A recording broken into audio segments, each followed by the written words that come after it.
Winter 1932 turned the village of Pokrovskoye into a place where people no longer lived. It became a place where people died. And not just died, they disappeared, dissolved. 450 people at the beginning of winter, 216 by spring. Where did the other 234 go? Some were buried in the frozen ground. Some lay in houses because there was no one left to bury them. And some were eaten. Eaten by neighbors, relatives, friends. The village turned into hell, where hunger erased the last boundary between man and beast. The NKVD would record 47 cannibal criminals who killed and ate 83 people. Another 151 died of hunger and were eaten after death. Documents about this village would be classified for 60 years. Until 1991, the world would not know what happened in Pokrovskoye that terrible winter.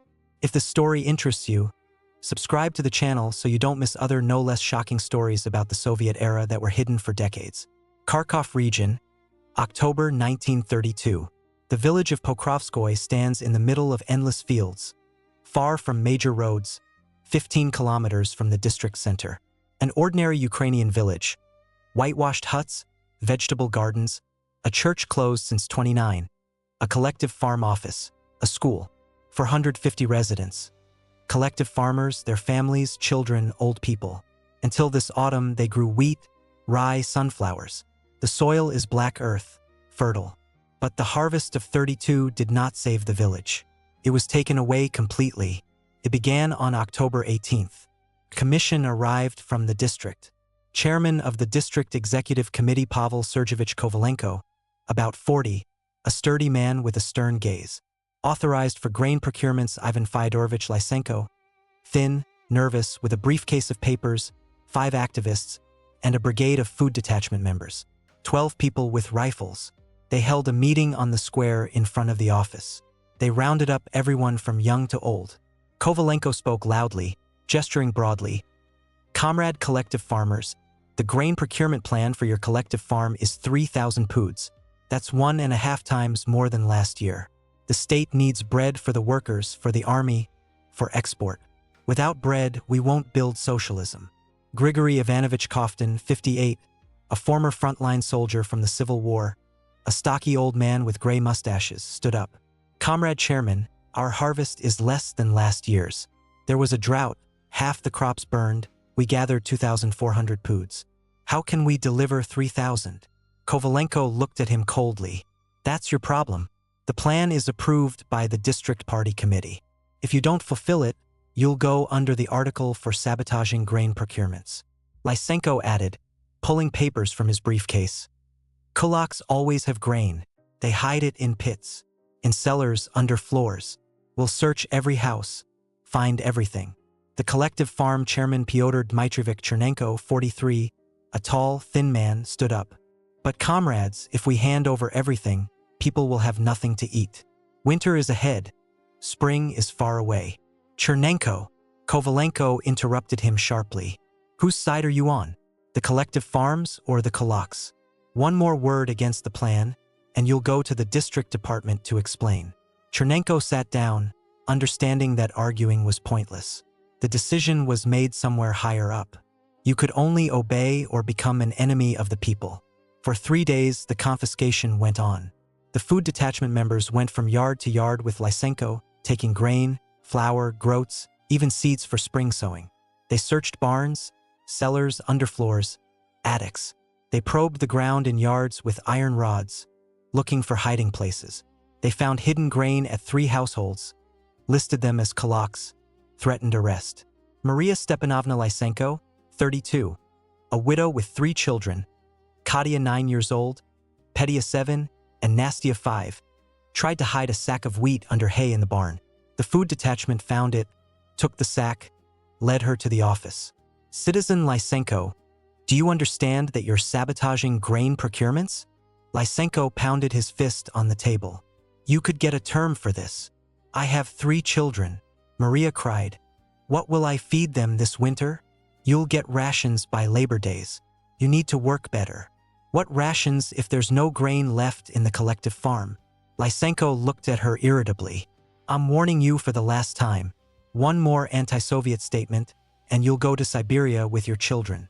Maria was released only after she signed a paper admitting guilt. She returned home at night, found the children hungry, crying. There was nothing to feed them. Ivan Pavlovich Gonker, 42, a sturdy man with broad shoulders, father of 6 children, tried to object when the food detachment took the last 15 poods from his barn. "Comrades, these are seeds for spring. How will we sow without them? The state will allocate seeds in spring," Lysenko replied. "Now hand over according to the plan. But I have 6 children, the youngest is 2 years old. What will I feed them for half a year? You'll get by Labor Days." "What Labor Days if there's no grain?" Lysenko nodded to 2 food detachment members. "Gonker, you're interfering with the fulfillment of the state task. One more word, and we'll arrest you for sabotage." Gonker clenched his teeth, stepped back. They took all 15 poods. The children were left without food. By October 21st, the collective farm fulfilled the plan. 3,000 poods were loaded onto carts, taken to the station. Nothing was left in the collective farm. No grain for food, no seeds for spring, no reserves for winter. 450 people were left with empty barns. Chernenko's wife Anna Fyodorovna, 38, asked that evening when he returned home. "Petya, what now?" "I don't know, Anya." He sat at the table, lowered his head into his hands. "If the state gives grain in spring, we'll survive. If not, it's half a year to spring, 6 months without bread. I don't know who will live." They had 4 children. Alyosha 12, Vera 10, Kolya 8, Masha 3. What to feed them until spring? November began with death. The old woman Yefrosinia Petrovna Koval, 82, died. Officially from old age, actually from hunger. She lay on the stove and didn't get up. 2 days later, her grandson Andreyka, 7, died. Exhaustion. The body weighed 19 kilograms. They buried them at the cemetery outside the village. The ground was frozen, hard to dig. Graves were shallow, half a meter. There was no strength to dig deeper. By mid-November, the village realized the scale of the disaster. No food at all. The collective farm canteen was closed. Nothing to distribute. The store was empty, no market, nothing to sell, nothing to buy with. Collective farmers worked for Labor Days, but there was nothing to issue for Labor Days. All the grain was handed over to the state. People began searching for food anywhere. They dug the frozen ground in gardens, dug up rotten potatoes, frozen beets, boiled goosefoot, nettles, tree bark. Those who kept livestock in secret slaughtered it. But there was almost no livestock. Collectivization took everything. Slaughtering horses was forbidden under threat of arrest. Collective farm property. The first case of necrophagy was recorded on November 24th. Pavel Stepanovich Marchenko, 43, father of 5 children, dug up the corpse of his neighbor Andrei Timofeyevich Shevchenko, who had died a week earlier. He cut meat from the thighs and arms, brought it home, boiled it. He told the children he found it in the forest. The children ate, not knowing the truth. 2 days later, Marchenko went to the cemetery again. The watchman, 70-year-old Demian Kuzmich, noticed him, reported to the chairman. Chernenko called Marchenko to the office. "Pavel, is it true you're digging up corpses?" Marchenko was silent. "Answer. Do you understand what you're doing?" "I understand." Marchenko raised his eyes. "I'm feeding my children. I have 5. The youngest is 1.5. They're dying of hunger. What am I supposed to do?" "No bread, no meat." "The store is empty. A dead person is no longer a person, just meat. My children are more important than a dead body. But this is a sin. This is a crime. And what am I supposed to do?" Marchenko almost shouted. "You tell me, Comrade Chairman, what to do. You took all the bread, everything to the last grain. You promised rations. Where are they? You said the state wouldn't abandon us. Where's the help? My children are dying. I have to save them at any cost." Chernenko wanted to arrest him, call the militia, but he stopped because he understood Marchenko was right. There was no choice. Either eat the dead or die yourself. Go. And I don't want to hear about this again. Marchenko left, but rumors spread instantly. The village learned that someone was eating the dead. Some condemned, others were silent. Others thought, maybe he's right? December brought mass death. People started dying 4 to 5 a day. the old. Sick children first, then adults. Hunger spared no one. Bodies lay in huts on streets. They couldn't bury them in time, and there was no strength. The cemetery overflowed. They dug common pits, stacked 10 corpses, and people began eating the dead. At first secretly, at night they dug up fresh graves, cut meat, carried it home. Some simply didn't bury deceased relatives, butchered them at home, boiled, ate for weeks. No one asked where the body was. Everyone understood. Pelagia Ivanovna Tkachenko, 53, ate her husband Stepan. He died of exhaustion on December 6th. She didn't bury him, butchered him, salted the meat, ate for 3 weeks. When a neighbor asked where Stepan was, she replied, "Buried." But there was no grave at the cemetery. A month later, neighbors found human bones in her cellar. They reported to the chairman. Chernenko kept records, noted every death, every case of necrophagy. By the end of December, he had a notebook. 123 dead, 18 cases of eating the dead. And that's only officially. How many hidden, unknown? He wrote a letter to the district party committee, described the situation, asked for help. The response came in 10 days. Help is not provided for in the budget. The collective farm must cope on its own through labor discipline. Labor discipline. People are dying of hunger, and they write to him about discipline. Chernenko tore the letter, threw it into the stove. January 1933 became the month when the last boundary disappeared. People stopped eating only the dead, began killing. The first murder happened on January 18th. Anna Grigoryevna Bondarenko, 38, mother of 4 children, smothered her youngest daughter Katya, 6, with a pillow at night while she slept. Then butchered the body, boiled it, fed the remaining 3, told them Katya died of hunger, buried at the cemetery. The children ate silently, asked no questions. Hunger made them indifferent to everything. Neighbor Maria Vasilievna Petrenko noticed a strange smell 3 days later. The smell of boiled meat from Bondarenko's hut. In a village where no one had seen meat for months, this smell was like a scream. She knocked on the door. "Anna, what are you cooking? Where's the meat from?" Bondarenko opened, face calm. __ found in the field. A dead dog, apparently, bones gnawed. "And where's Katya?" "Died the day before yesterday. Buried at the cemetery." Petrenko left with doubts. Went to the cemetery, looked for a fresh grave, didn't find one. Returned, told her husband. He reported to Chairman Chernenko. Chernenko came with 2 activists, searched the hut. In the cellar, they found children's bones. A skull with remnants of light hair. Katya's clothes folded in the corner. Anna was arrested on January 21st. She didn't resist, confessed immediately. Yes, killed, yes, boiled, fed the others. They were all 4 dying. 1 dies, 3 survive.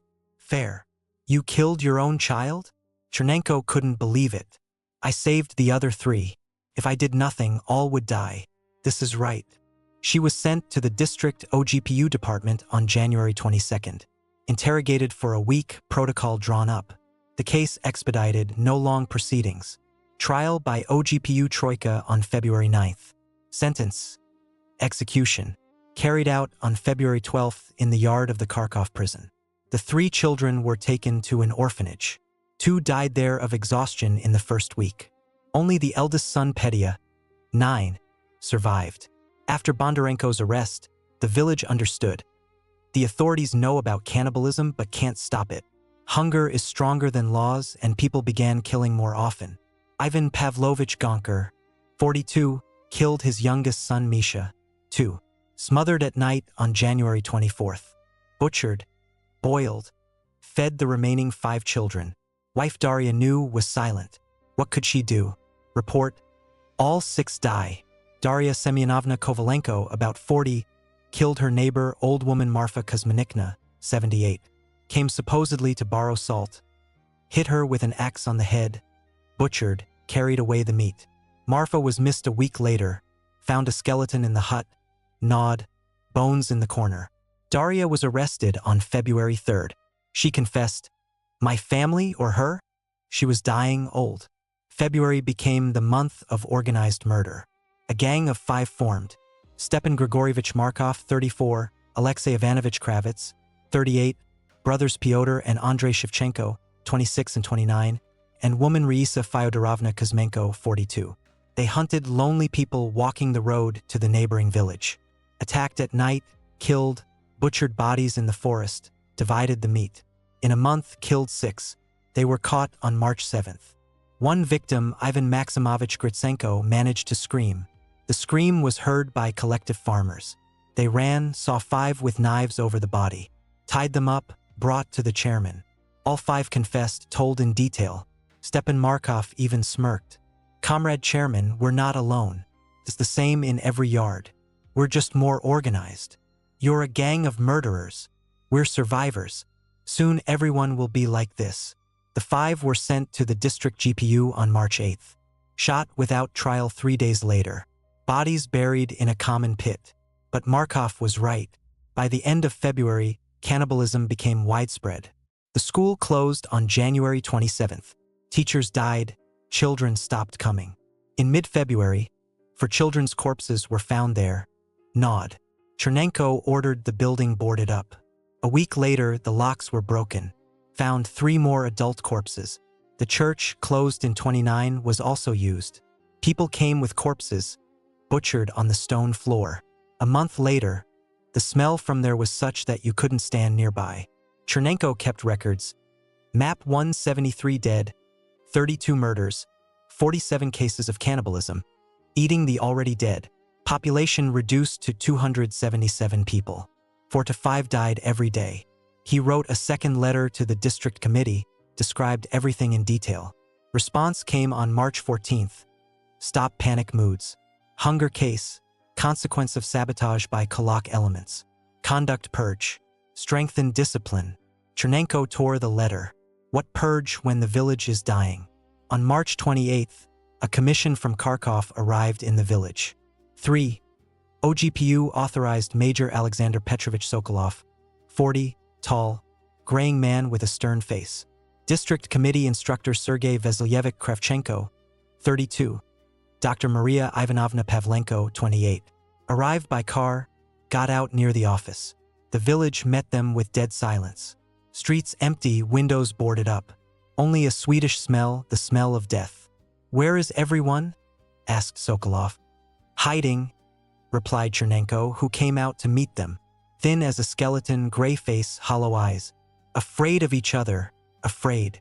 "Show the village." Chernenko led them through the streets. Entered houses.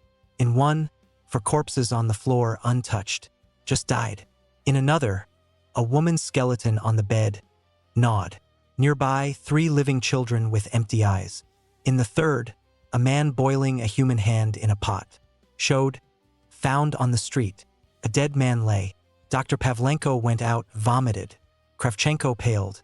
Sokolov silently noted in his notebook. "How many cases of cannibalism?" he asked. 47 documented, those who killed. Another about 150 who ate the already dead. Maybe more? I can't keep up with recording. 47. Sokolov closed the notebook. That's a record. In other villages, maximum 15. In ours, the whole village is eating each other. 277 people left out of 450. By summer, less than 200 will remain. Why didn't you report earlier? Reported twice. They said panic-mongering. Told to conduct a purge. Sokolov nodded. He understood the system worked like this. Reporting problems meant admitting incompetence. And the incompetent were arrested. The commission left the same day. Sokolov compiled a report, sent it to Kharkov to the chief of the Ukrainian OGPU Balitsky. The report reached his desk on April 2nd. Balitsky read it, darkened. 47 cannibal criminals in one village. Catastrophe. If it leaks to the West, worldwide scandal. He called Sokolov, ordered a full investigation, arrest the guilty, classify. Completely secret stamp. No publicity. And help for the village? Help will be. I'll allocate 200 poods of grain, send doctors, organize a canteen. But officially, there was no help. The village coped on its own. Understood. Understood. On April 15th, an OGPU brigade arrived in Pokrovskoye. 12 operatives under Sokolov's command. 3 trucks with grain, 2 doctors, nurses, cooks, settled in the office. Began work. Save the survivors and investigate. Opened a canteen, cooked gruel, gave 1 bowl a day. A queue formed immediately. 277 people came, all thin as skeletons, in rags with empty eyes. Many couldn't stand. Doctors examined, critical exhaustion in 80%. Third-degree dystrophy in half. Many can't be saved. The body is dying. Pavlenko worked 18 hours, but someone died every day. Help came too late. Sokolov began the investigation, interrogated residents, recorded testimonies, collected evidence, documented each case separately. People were afraid to speak, but Sokolov didn't intimidate. Tell the truth. I understand you were forced, but I need the truth for the documents. And people began to speak with difficulty, with tears, told how they killed, boiled, ate, without excuses, just facts. Pelagia Ivanovna Tkachenko, 53, confessed fully. Husband died December 8th. I butchered him, salted, ate for 3 weeks. Otherwise, I would have died myself. That was your husband, 30 years together. But when he died, he became just meat. And meat must be eaten to survive. Sokolov recorded, trying not to show emotions. These people spoke of cannibalism like fishing. Ordinarily, hunger erased all boundaries. Grigory Ivanovich Koftin, 58, frontline soldier, told, daughter Nastia died February 23rd, 22 years old. I didn't bury her. Butchered, salted, ate for a month. Wife knew, was silent. Without this, we all would have died. You fought, saw death. How could you? In war, I killed enemies. Here I saved the family. Choice, eat the daughter or lose all. I chose 3 instead of 1. By the end of April, the list was ready. 47 people accused of murder and cannibalism. 23 alive can be tried. The other 24 died or disappeared. Sokolov compiled a report, attached protocols, sent to Balitsky. Arrested 23 at night on May 5th. Quietly, without noise. Taken to Kharkov to OGPU basements. Interrogated again, drew up indictments. Urgent case required quick closure. Trial set for June 15th. Closed military tribunal. Judges, prosecutor, lawyers, all with clearance. No audience. No press. 23 brought in under guard. Emaciated, aged, but calm. Many with relief, tired of fearing. All pleaded guilty. 23 voices. Guilty. Prosecutor read the charge. 23 people accused of 83 murders with subsequent cannibalism. I request the highest measure. Execution. The lawyer tried to defend, consider circumstances. Hunger, lack of help rejected, said the tribunal chairman. Hunger does not justify murder. Pelagia Tkachenko stood up. I don't ask for mercy, but I'll say we're not monsters. They made us like this, took all the bread, left us to die. You created these conditions. Judge us. Enough. Others wish to speak? Koftin stood. Agree with Pelagia. They made us beasts. Shoot us. I don't care. I've been dead for a long time. The court retired. Returned in 15 minutes. 18 defendants sentenced to execution. 5 considering age and health to 25 years in camps. Execute within a day. Execution June 16th at a range near Kharkov. 18 people in 3s to the wall. Quick, without words. An hour later, all done. 18 coffins, 18 graves without names. The 5 were sent to camps. 3 died in the first year, 2 lived to the amnesty of 56. Pelagia Tkachenko and Grigory Koftin returned to the village broken. And the village gradually revived. By June, the population stabilized. 216 people, 234 died in 8 months, more than half. The village went through hell and survived, but survived changed. Forever. Major Sokolov returned to Kharkov on June 17th. The day after the execution, compiled the final report, sealed it in an envelope with completely secret stamp, handed it to the chief of Ukrainian OGPU Vsevolod Apollonovich Balitsky. In the report, 23 people arrested, tried, punished, 18 executed, 5 sent to camps for 25 years. Case closed. Pokrovskoye village received help. Mortality stopped. Documents seized. Transferred to special storage archive with note to store forever. Access only with special permission from OGPU leadership. Balitsky read the report carefully, put a sweeping signature, put the folder in the safe. The Pokrovskoy case became one of hundreds of similar cases investigated by OGPU in spring and summer of '33. Cannibalism in rural areas was not an exception, but a pattern of that terrible famine. Only in Ukraine from November 32 to June 33, the Ukrainian GPU recorded over 2,000 cases of cannibalism. Pokrovskoy stood out only in quantity: 47 criminals in one small village. A kind of record that the state preferred not to publicize. A week after closing the case, Balitsky called Sokolov again.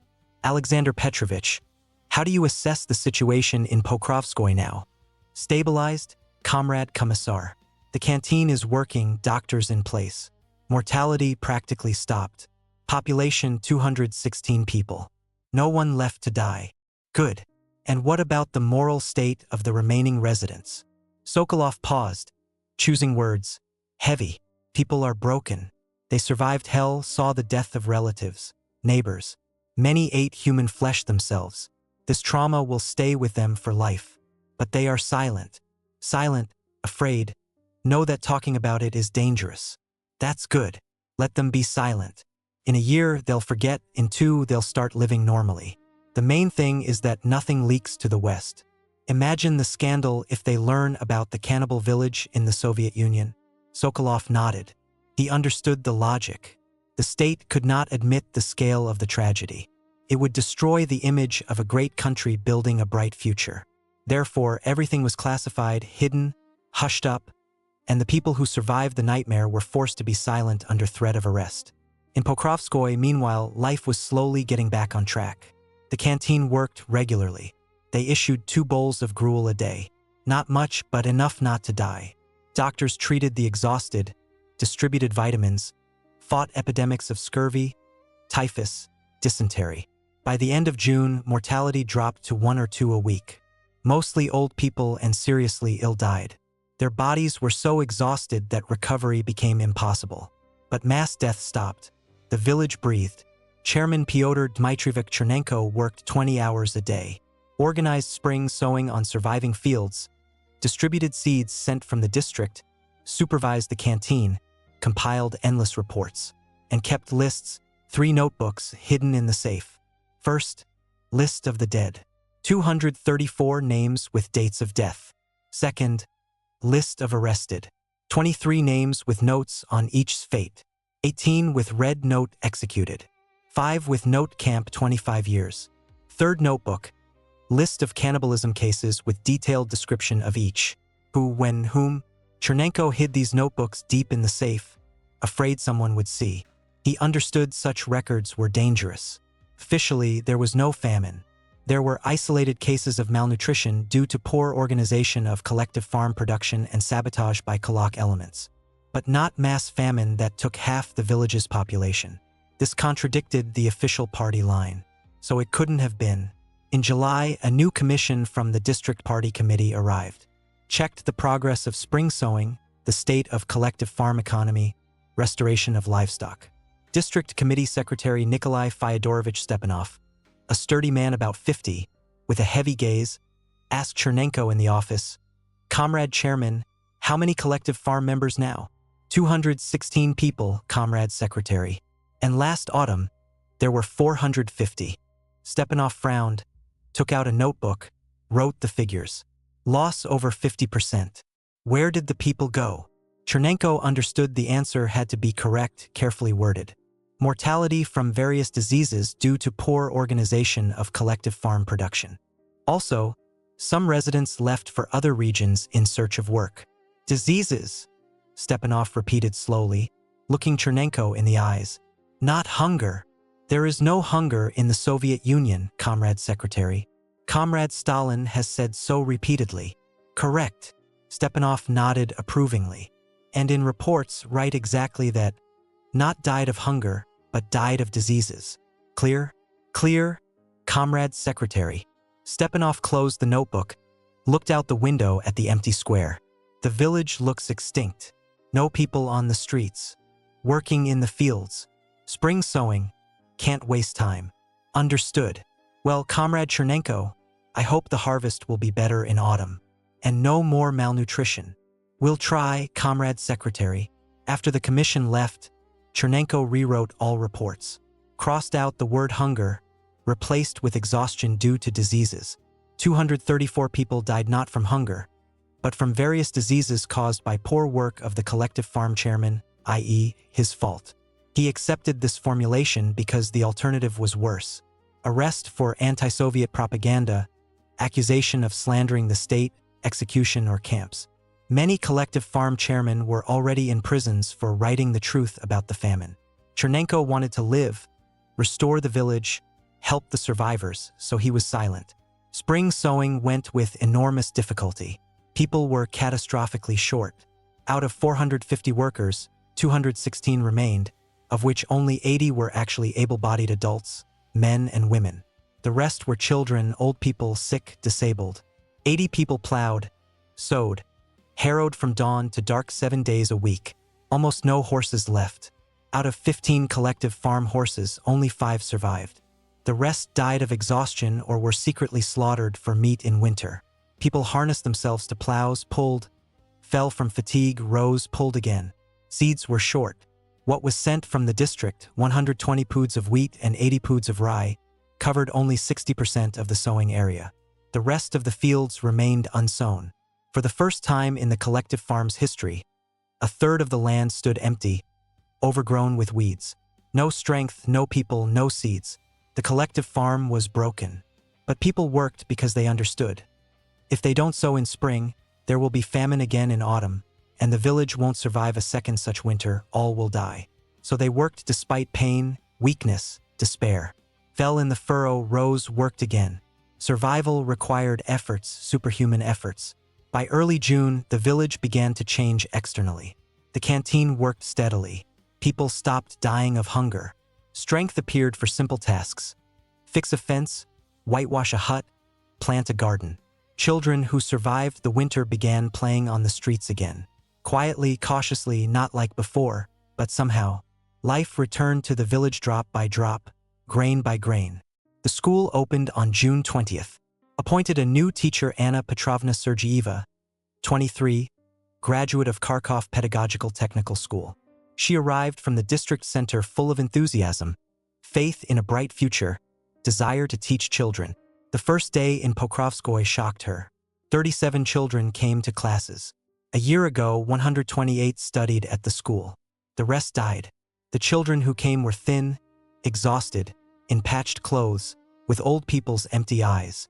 Many couldn't sit straight, lay on desks, fell asleep mid-lesson. Anna Petrovna tried to teach arithmetic, but saw these children couldn't absorb information. They had seen too much. Deaths of parents, brothers, sisters, corpses on streets, hunger. What is math to them after that? After lessons, she came to Chernenko in the office. "Pyotr Dmitrievich, I can't teach these children. They're not children. They're old people in children's bodies." Chernenko looked at her with tired eyes. "Anna Petrovna, you're young, you don't understand. These children went through hell, saw what they should never see. They need time, a lot of time. Just be with them. Talk, read fairy tales, play. Gradually, they'll thaw.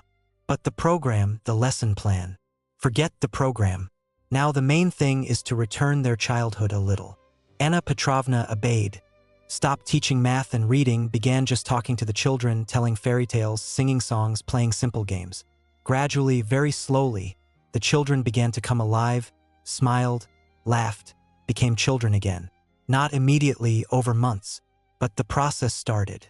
Life took its course. In August, collective farm chairman Pyotr Dmitrievich Chernenko died. Heart couldn't take it. 8 months of hellish tension, stress, responsibility, pain. He grew thin, weak, but continued working to the last. Fell right in the office while compiling a report, didn't regain consciousness. Wife Anna Fyodorovna found him an hour later. Doctor stated death from heart failure. He was 44. Buried on August 23rd at the village cemetery next to those he couldn't save. The whole village came to the funeral, 216 people. Stood silently, didn't cry. No tears left. Just silent because they understood Chernenko did all he could, save those he could save. Wrote letters, asked for help, kept records, organized work. The rest was not in his power. He was a cog in a huge machine that ground people indiscriminately. The district party committee appointed a new chairman, young party member from the district center Ivan Stepanovich Koval, 28, CPSU member since 29. He arrived in Pokrovskoye with enthusiasm, plans, faith in a bright future. Didn't know the village's history, didn't understand what it went through. Held the first meeting traditionally briskly. Comrade collective farmers, we face the most important tasks. Need to restore the collective farm, increase sowing areas, raise yields. Soviet power believes in us. We won't let it down. People listened silently, didn't applaud, didn't shout hurrah, just listened. Koval was surprised by the lack of reaction. Comrades, where's the enthusiasm? We're building socialism. A great cause. Grigory Ivanovich Koftin, returned from camp early due to age and health in July, stood slowly and said quietly, but so all heard. Comrade Chairman, we've already built. This winter we built hell. The village stood 170 years, lived, grew bread. In 8 months, half died. Now we just want to live quietly, calmly, without plans and tasks. Just live and remember those who didn't survive. Koval didn't understand. He was young, came from the city, knew nothing of the tragedy. But in time he would learn, when he found 3 Chernenko notebooks in the safe, when he talked to old-timers, when he saw the lists of dead. Then he'd understand that Pokrovskoye is no ordinary village. It's a place where people went through hell and returned forever changed, with a wound in the soul that never heals. Autumn 1933 met Pokrovskoye with hope. The harvest was good. 2,800 poods of grain, almost as much as a year ago. But now residents were half as many. New chairman Ivan Stepanovich Koval received an order from the district committee. Deliver 1,200 poods. Less than last autumn, but for the wounded village, still a lot. Koval gathered collective farmers at the end of September on the square in front of the office. 216 people came, all stood silently, waited. A year ago, they were announced a plan of 3,000 poods. And what came of it, they remembered too well. Comrades, Koval began, trying to speak confidently. Gathered 2,800 poods. Grain procurement plan 1,200. That's less than half. The rest we leave for ourselves. Agree? Silence. No one answered. Koval was surprised. Comrades, I'm saying fairly, half we deliver, half we keep. Isn't that so? Grigory Ivanovich Koftin, returned from camp in July early due to age, stood slowly. Comrade Chairman, a year ago they also talked about the plan. Took everything. 234 people died. We no longer believe plans. But now the situation is different. The plan is reasonable. There's a harvest.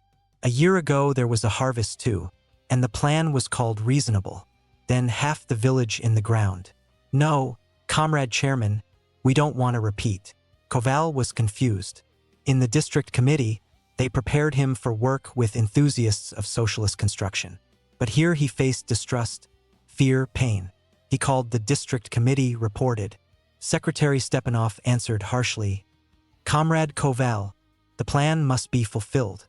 Use all methods, persuasion, coercion, but fulfill the plan.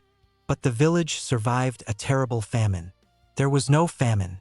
There were difficulties with food. Now good harvest, so no problems. Fulfill. Koval understood no choice. Either plan or position, maybe even freedom.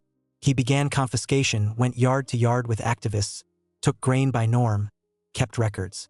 People gave silently, but hatred in their eyes. By mid-October, plan fulfilled. 1,200 poods sent to the state. 1,600 poods left in the collective farm. Koval was pleased. Distributed fairly. Left more than delivered. But Koftin shook his head. Comrade Chairman, 1,600 poods for 216 people plus seed fund, plus winter, spring to new harvest. That's on the edge. One crop failure, one drought and famine again. There won't be famine. Koval tried to believe his words. The state won't allow it. A year ago it didn't allow either, and half the village died. Winter 33 to 34 passed relatively calmly. No famine, but no satiety either. Collective farm canteen worked. Issued 1 bowl of porridge a day. Bread baked rarely, saved flour. Meat almost unseen, but main thing, no one died of exhaustion. That was already happiness after last winter. In February, Koval found 3 Chernenko notebooks in the office safe. Opened the first, list of dead, 234 names with dates. Second, list of arrested, 23 names with fate notes. Third, detailed description of cannibalism cases. Read until deep night, couldn't tear away. By morning, understood he heads an unusual village. A place where a monstrous tragedy happened. He came home to Koftin. Grigory Ivanovich, I read Chernenko's notebooks. I didn't know. Forgive me. Koftin looked at him calmly. Now you know, now you understand why we are silent at meetings, why we don't believe promises. We went through hell, saw children die, people eat each other. It doesn't forget. You too. I too ate my daughter Nastia. She was 22. Died of exhaustion. I butchered her, salted, ate for a month, otherwise all would die. They tried me, gave 25 years. Returned early. Old. Now I live with it.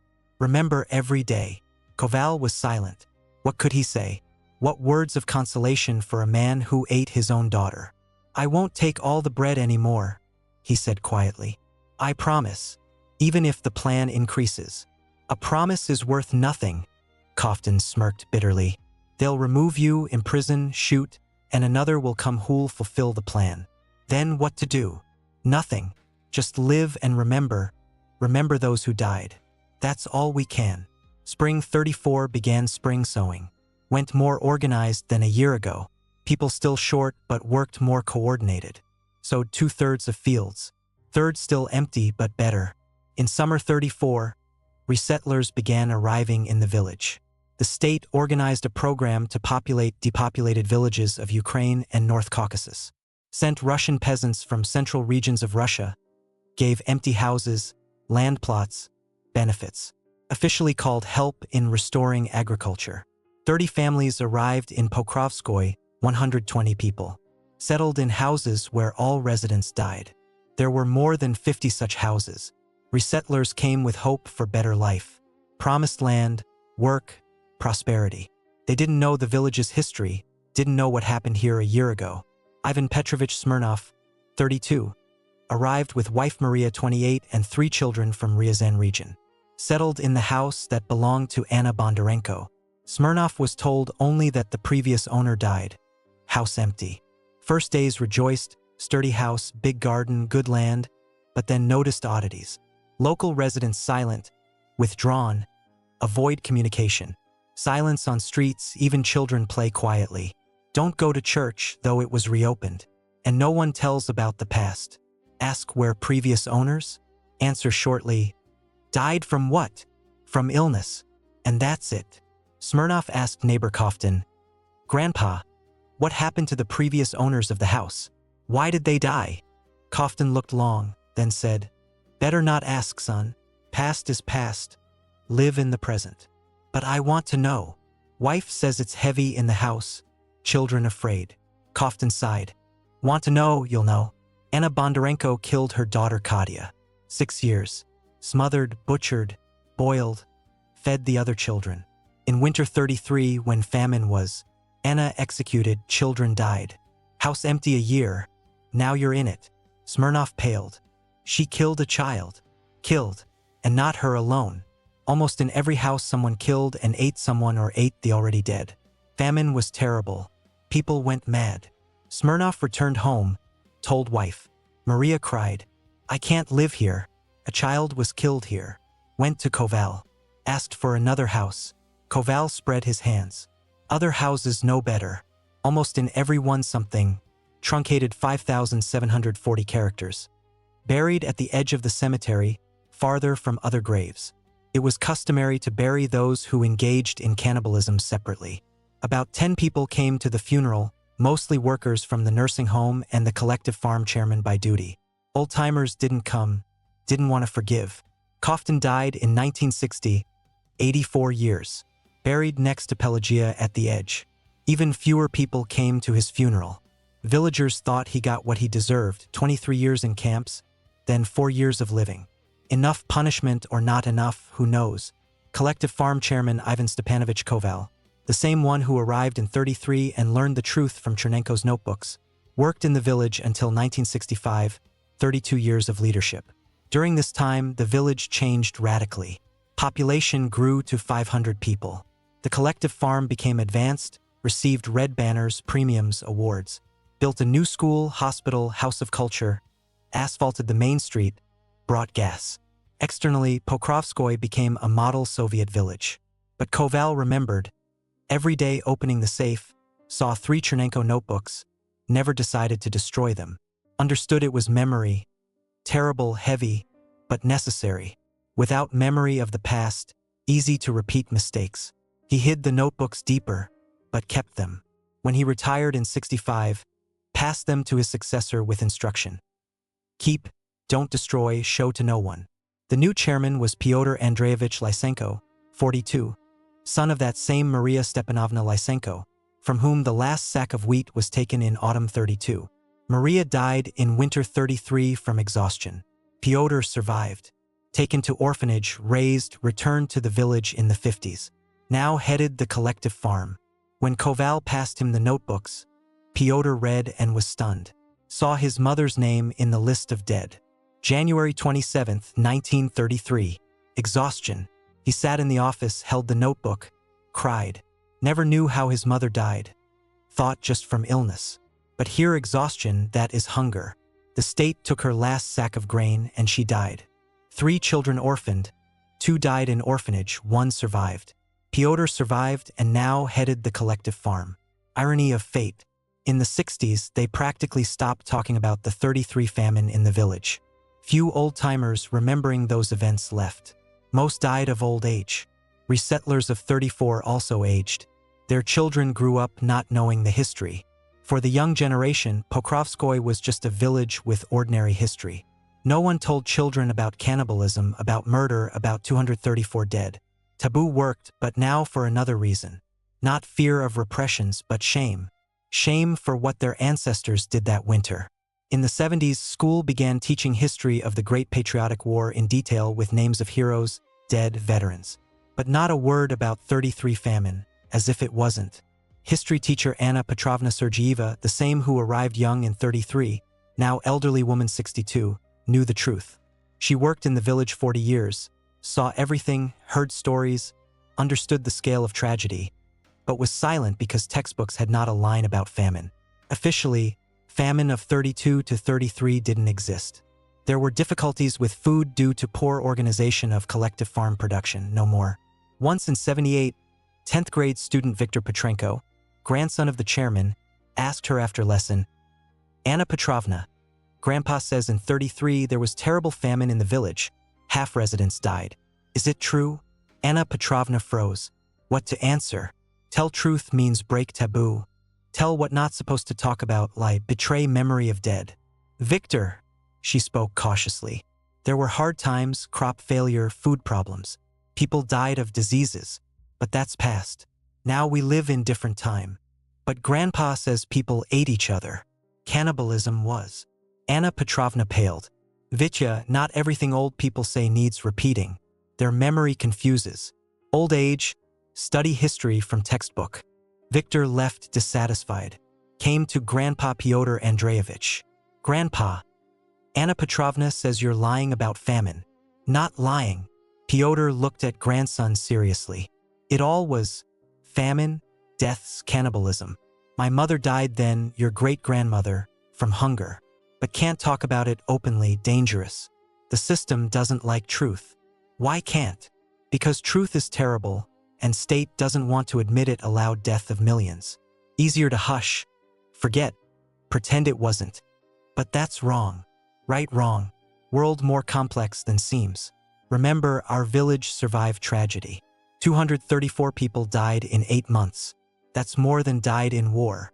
But about war they talk openly, put monuments, honor memory, about famine silent. Because admitting famine means admitting guilt of power, and power doesn't admit guilt. In the '80s, collective farm chairman became Viktor Ivanovich Petrenko, grandson of that same.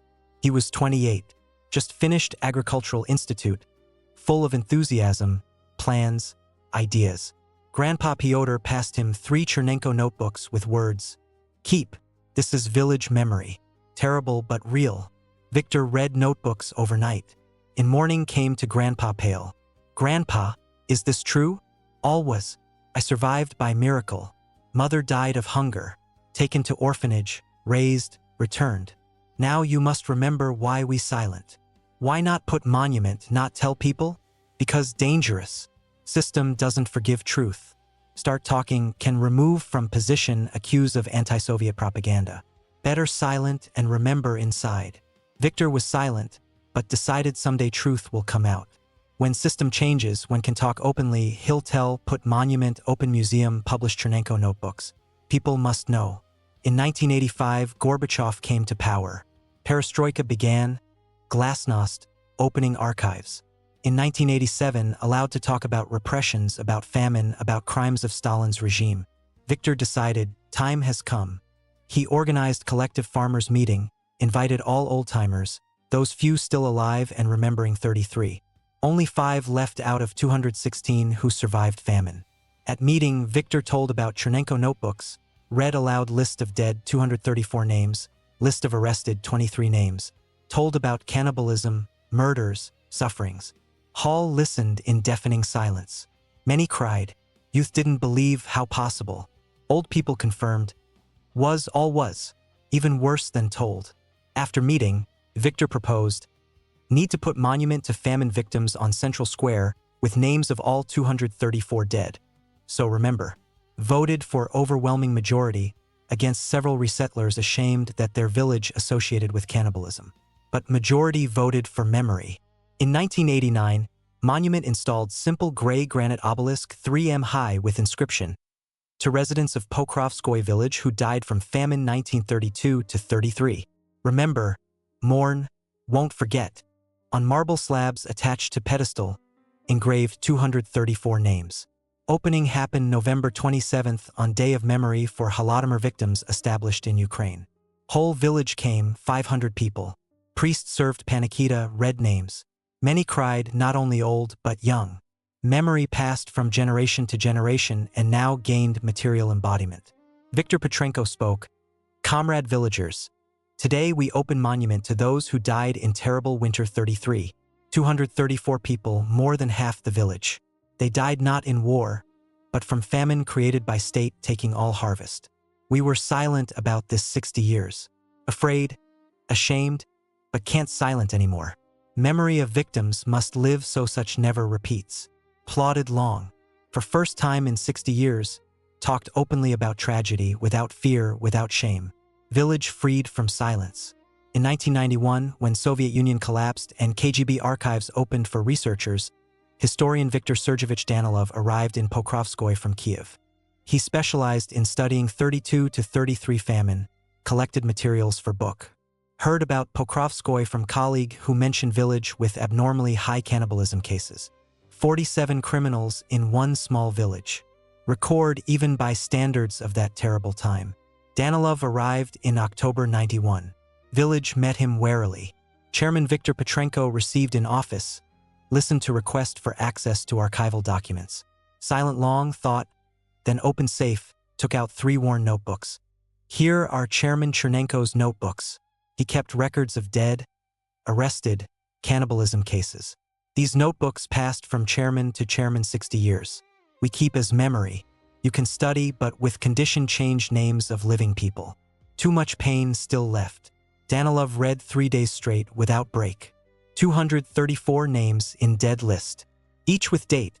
November 32, December, January 33, February, March, April. Peak mortality February-March. 5-6 people a day. 23 arrested names with notes. Executed, camp, died. Detailed descriptions, who when whom killed or ate. Terrible reading but necessary. He asked Victor for permission to interview old-timers. Victor called 5 remaining witnesses of that time, asked consent. 3 agreed, 2 refused. Didn't want to remember. First was Maria Stepanovna Gonker, 66.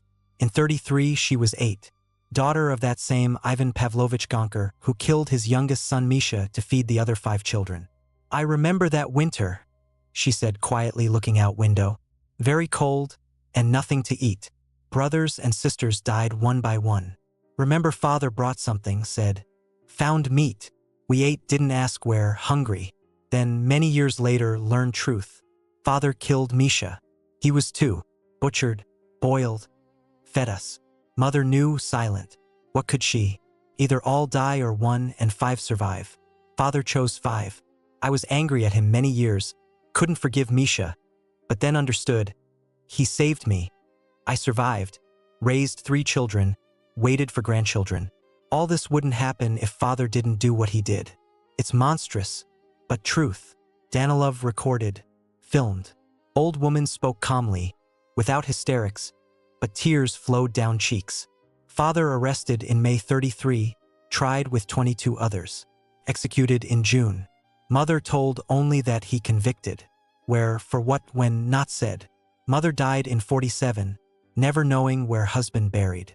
I learned only in 89 when Viktor Ivanovich allowed me to read Chernenko notebooks. They're written. Gonker Ivan Pavlovich, executed June 16, 1933. 60 years I didn't know. Second was Vasily Petrovich Koftin, 72. In 33 he was 13. Son of Grigory Ivanovich Koftin, who ate his daughter Nastia. I was a teenager, told Vasily. Remember sister Nastia, 22 years. Beautiful, cheerful. She died in February from exhaustion. Father said buried at cemetery, but I knew not buried. Saw him doing something in barn at night, heard sounds. In morning boiled meat appeared. Father said, found carrion. We ate. I understood it was Nastia. Understood but ate because dying of hunger. Mother also knew, silent, cried at nights but silent. Father arrested, tried, given 25 years. Returned in 56, lived 4 years, died. We didn't talk those 4 years. Couldn't I understood with mind that he saved family. But heart didn't forgive. When dying, called me, asked forgiveness. I forgave but can't forget. Still see Nastia in dreams. Hear her voice. Third, Anna Ivanovna Shevchenko, 61. In 33 she was 3. Daughter of Marina Shevchenko, found in cannibal gang in forest. Marina spent 20 years in psychiatric hospital. Died in 79 without speaking. I don't remember mother, said Anna. Taken to orphanage right after her arrest. Raised in Soviet conditions. Told mother mentally ill, so in hospital. I visited her several times, but she didn't recognize me. Didn't speak, just sat and stared at wall. Died when I was 49. Only in 91 when read NKVD documents, learned truth. She was in cannibal gang. 5 people hunted people in forest, killed 8. Mother lived with them, boiled human meat, 8. When learned, couldn't believe. My quiet, mad mother was a cannibal. Shock? Still can't accept. Understand she was victim, otherwise killed, but still can't forgive. Danilov spent 2 weeks in village. Collected material, photographed Chernenko notebooks, recorded interviews. Before leaving said to Viktor, I'll write detailed book with names, dates, facts. People must know what happened in Pokrovskoye. This not just one village's story. This part of big tragedy of 33 famine that took millions' lives. Pokrovskoye, symbol of that horror. Right, nodded Viktor. Only don't forget change names of living. Book came out in 1995, called Village Pokrovskoye, Tragedy of 33. Detailed study, 300 pages. Description of events, analysis of causes, lists of victims, eyewitness testimonies, document copies, photos. Everything needed to know about tragedy. The book caused resonance. Discussed in press, on TV, in academic circles. Some praised Danilov for courage and honesty. Some criticized for excessive detail of horrors. Some accused of anti-Russian propaganda.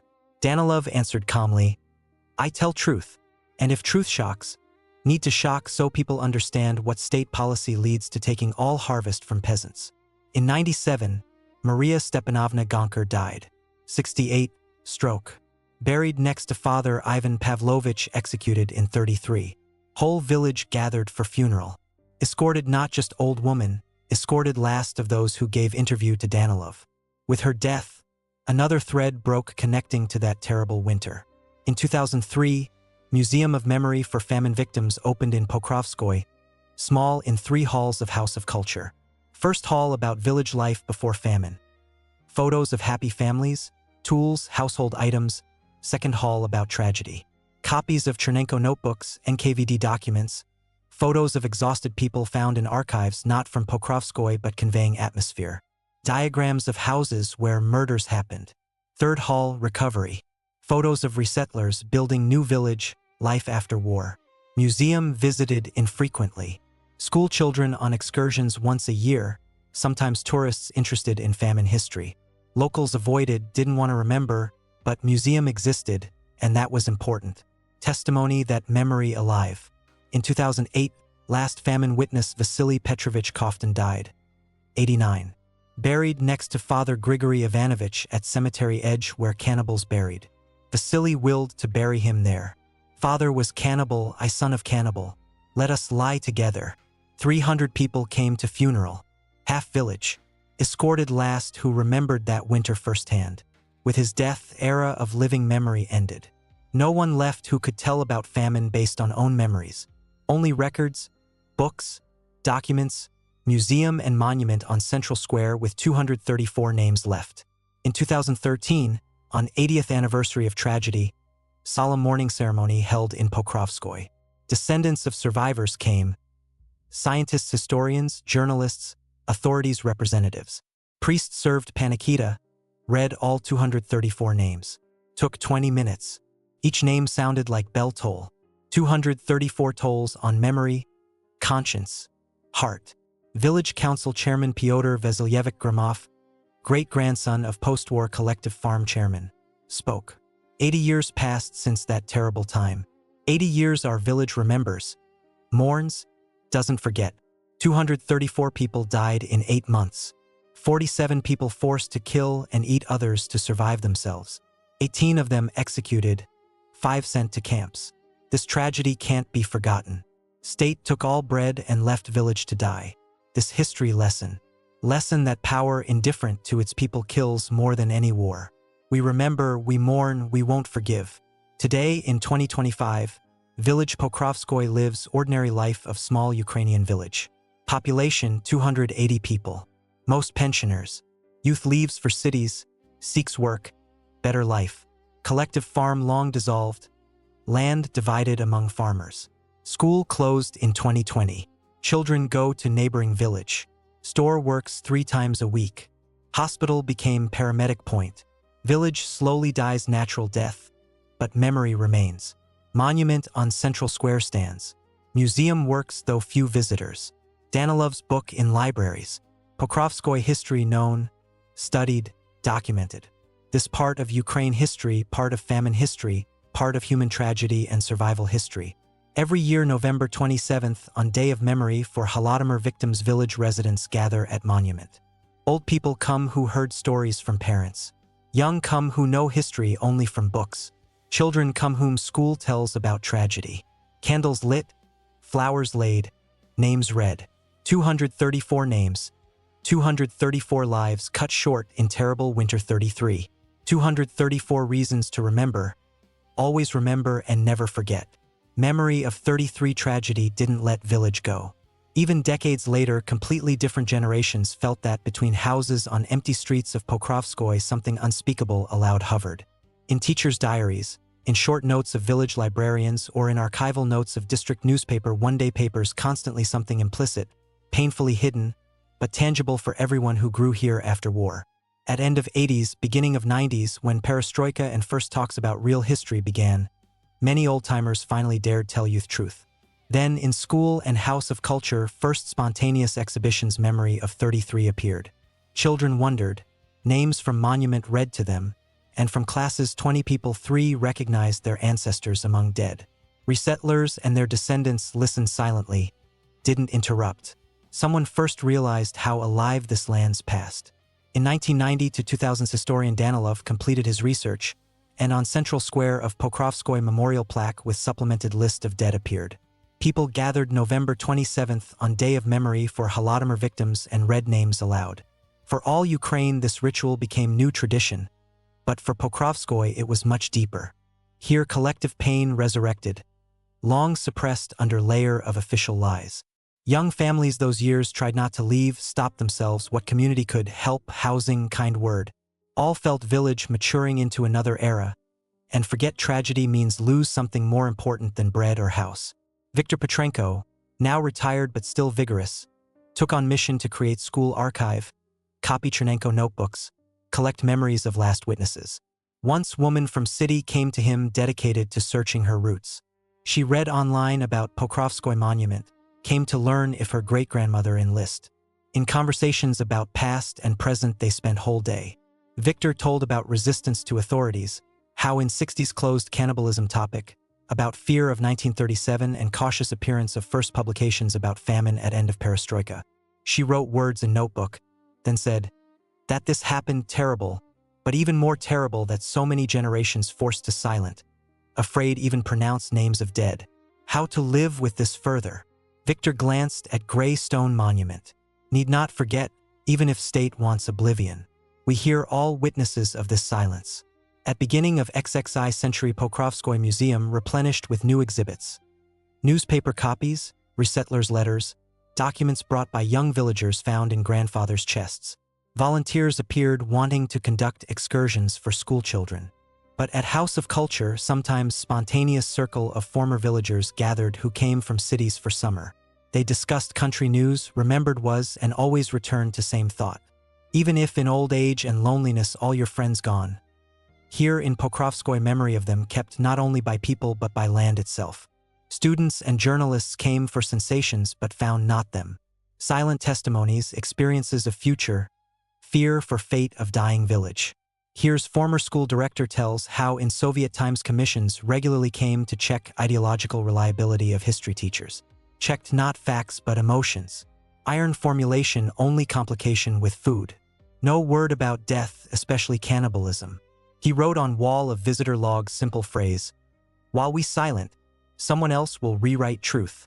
In 2013, when Ukraine massively discussed 80th anniversary of Holodomor, expanded evening of memory held in Pokrovskoy. Even descendants of deported, long resettled families from other regions came. Local women baked bread in advance, cooked lean borscht as in famine so all remember taste of meager childhood of their parents. Hall filled to limit. Adults cried, hugged each other. One of last then old-timers spoke to thunderous applause. If not for memories, not your stories, we would never understand what stands behind us. Our duty now to hold this truth. And village council chairman added, let youth seek happiness in city, but let them also remember. We that people who survived most terrible. Without memory we nothing. In post-Soviet years village slowly lost population. Youth left for study, then to cities. Returned only few, those for whom care of land and kin proved dearer than career. But even departed came to monument. Someone could be grandson of one victim, someone not left a penny for farewell, but still drawn to take grandma to those names she so many times pointed finger at in childhood. State changed, presidents changed, but every autumn fog spreading over former yards and gardens of Pokrovchans as if drew new people to memorial slab. Those who wanted to bring at least branch of dry flowers, lay note with wish so such not repeat. In old people's houses remaining in Pokrovskoy, Chernenko notebooks carefully copied into many cards and notebooks.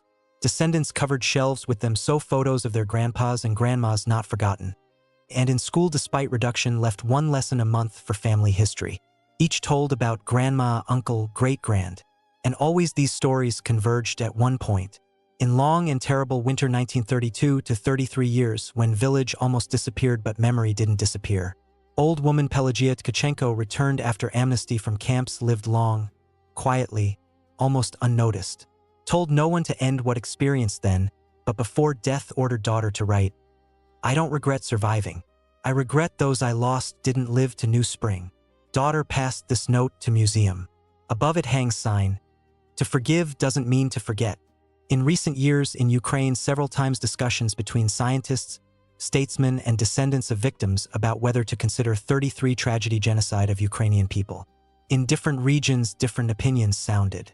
Someone recalled, we die together but survive alone. For Pokrovskoy this formula had special dimension. Behind each of 234 names on slabs stood fates of families split, dragged across union but through children, grandchildren and great-grandchildren again drawn back to source. Village slowly faded but pain and pride for endured didn't disappear. plowing now on tractor, but there were those old people who plowed their bed manually so not forget how it was. In harvest season, no one allowed throw-away spike of bread or potato. At general meeting of farmers in 2021, such words sounded. We know what it is to lose last and survive. So let no one who comes after us know this. Double memory of survival and repentance made descendants special. They not ashamed of ancestors but not proud of feats of survival at any cost. Every coming to museum or monument teenager heard simple words. Here people were not only victims, they were slaves and saviors and tormentors. But exactly here any path of memory returns. In 2025, Pokrovskoye still alive though significantly smaller in number. Population ages but no one complains. Better let remain few but let character remain. Through efforts of teachers and enthusiasts prepared electronic version of memory book with photos, short biographies, grave places. Now any resettler even from Canada or Israel can learn if his roots in lists. Update information online, transfer meetings with discussion of new data to local forum. And still all life for Pokrovchans continues around monument and museum. While there's at least one living who sees names on granite, while at least one eyes moisten with tear and farewell, this story won't become just dust of archives. While words like forgive is not forget sound on square, 33 tragedy will be not only lesson for country but part of big national soul matured in fear but not lost memory of humanity. Today, in November 2025, village Pokrovskoye lives in completely different world than the one that survived famine 92 years ago. But memory of 32 to 33 tragedy hasn't disappeared. It became part of DNA of this place, part of identity of everyone who calls himself Pokrovchan even if his ancestors came here only in 50s or 70s. Village population now about 200 people. Most pensioners over 60. Youth practically all left for cities. Kharkov, Kiev, Dnipro, some even abroad. School closed in 2019 due to lack of students. Last 8 school-age children now go by bus to neighboring village 12 kilometers away. Store works 3 times a week. Hospital turned into paramedic point where one nurse on duty. Post office still functions but rumors of its closure circulate 2 years. Collective farm path of Ilyich, once pride of district, dissolved in 92. Land divided among farmers. Now 3 farming households work in village processing most former collective farm fields. Grow wheat, sunflowers, corn. Mechanization full. Tractors, combines, modern equipment but people in fields almost unseen. One tractor driver can process 100 hectares. Village became almost deserted like thousands other villages across post-Soviet Ukraine. But even in this dying village memory lives. Monument on Central Square stands untouched. Every November 27th on Day of Memory for Holodomor victims residents come to it, those few remaining and those who come from cities specially for this day. Descendants of resettlers, descendants of survivors, even tourists and researchers come. Light candles, lay flowers, usually chrysanthemums, last autumn flowers, read names. 234 names, 234 lives cut short in terrible winter. Museum of Memory for Famine Victims continues to work though few visitors. Maintained by local budget with support from Regional Culture Department and grants from Ukrainian and international organizations dealing with preserving Holodomor memory. Museum curator is Galina Petrovna Gromova, 62. Granddaughter of post-war collective farm chairman Nikolai Petrovich Gromov. She conducts excursions for rare guests, tells village history, shows copies of Chernenko notebooks, photos, NKVD documents. School children from district come to us once a year, tells Galina Petrovna. Sometimes history faculty students, journalists, even film crew from Germany came, film documentary about Holodomor. But local residents rarely come. Hard for them anyway. Why remember again? She shows main museum exhibit. Original Chairman Chernenko notebooks stored under glass. Yellowed pages, uneven handwriting, list after list. 234 dead names, 47 criminal names, dates, circumstances, short notes, exhaustion, murder, cannibalism. Terrible reading but necessary. These notebooks are main treasure, says Galina Petrovna. When first shown publicly in '89 many cried. People recognized names of their grandmothers, grandfathers, great-grandmothers. For some it was first time they heard truth about how their ancestors died. Next to museum in House of Culture building small library works. Managed by Olga Vasilievna Petrenko, 58. distant relative of former chairman Viktor Ivanovich Petrenko, who in '80s opened truth about tragedy. In library special shelf dedicated to Holodomor. Historian Danilov's book Village Pokrovskoye, Tragedy of 33 stands there in place of honor.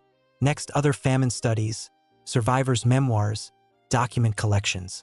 Children now read little, sighs Olga Vasilievna, all on phones.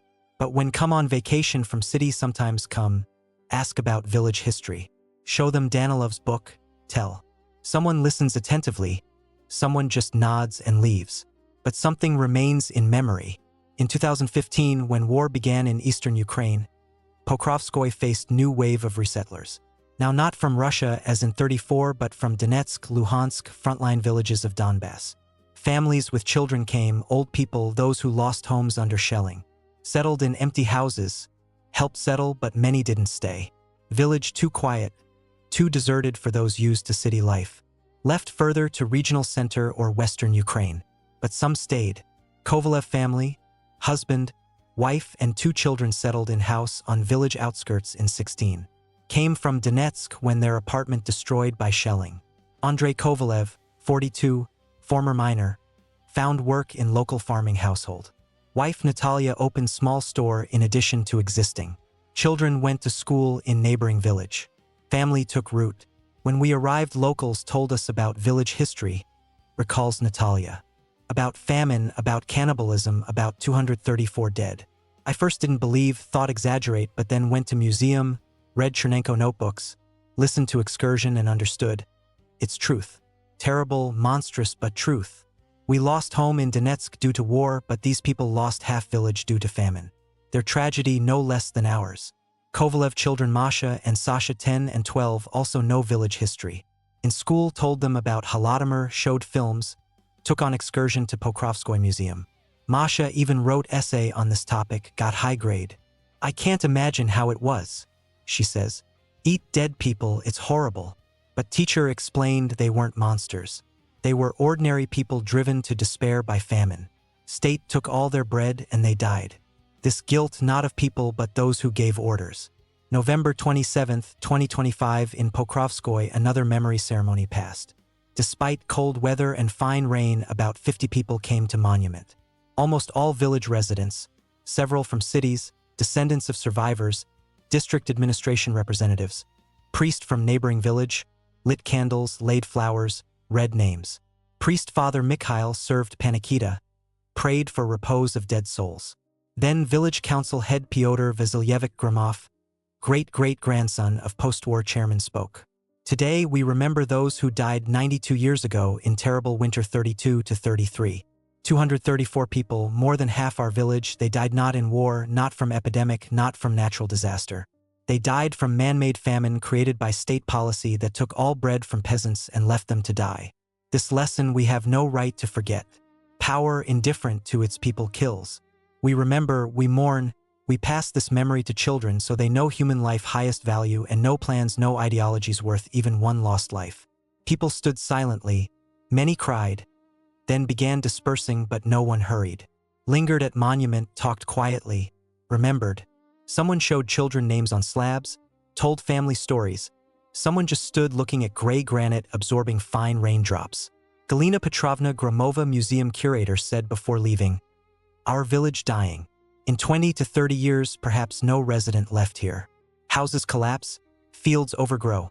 Roads disappear but monument remain and museum remain while there's at least someone to maintain it. Because memory shouldn't die. Even if village disappears, memory of those who lived and died here must remain." History of village Pokrovskoye, not just history of one small Ukrainian village. This microcosm of big tragedy that broke out in Soviet Union in early 30s of XX century. Famine 33 took lives from 6 to 8 million people by different estimates. Only in Ukraine 3 to 5 million died. In every district, every region, there were own Pokrovskoye villages where people died en masse, where hunger drove to cannibalism, where survival became only goal. Causes of famine still cause disputes among historians. Was it deliberate policy of destroying Ukrainian peasantry, genocide, or tragic coincidence, crop failure, poor planning, leadership mistakes? Ukraine recognized Holodomor, genocide of Ukrainian people. Russia and many other countries consider it common tragedy of USSR peoples not recognizing genocide of any specific nation. But for Pokrovskoye residents, these disputes secondary. They know one, their ancestors died from famine created by state policy. State took all harvest, left peasants nothing for food. State ignored pleas for help for months. State classified information about tragedy for 60 years. And state executed those forced to kill and eat others to survive. Today in XXI century Pokrovskoye living wound in body of Ukraine. Memory of tragedy kept here with special care. Each name on monument not just name this fate family life. 234 fates cut short in one terrible winter. 47 people driven by hunger to murder and cannibalism, 18 executed, 5 sent to camps. This price of survival. This price of policy that put plan above human life. Village Pokrovskoye slowly dies. Population decreases, houses empty, youth leaves. Perhaps in few decades village disappear altogether, turning into one of thousands abandoned villages of post-Soviet space. But memory remain in books, documents, museums, monuments. And while there's at least one person remembering 33 tragedy, while at least one candle lit November 27th at Grey Granite on Central Square, history of Pokrovskoye will live. This history about what indifference of power to its people leads to. This history about how people driven to despair capable of everything. Murder, cannibalism, betrayal of all moral norms for survival. This history about price of silence and importance of memory, because to forget tragedy means to allow it to repeat. 234 names on monument, 234 lives.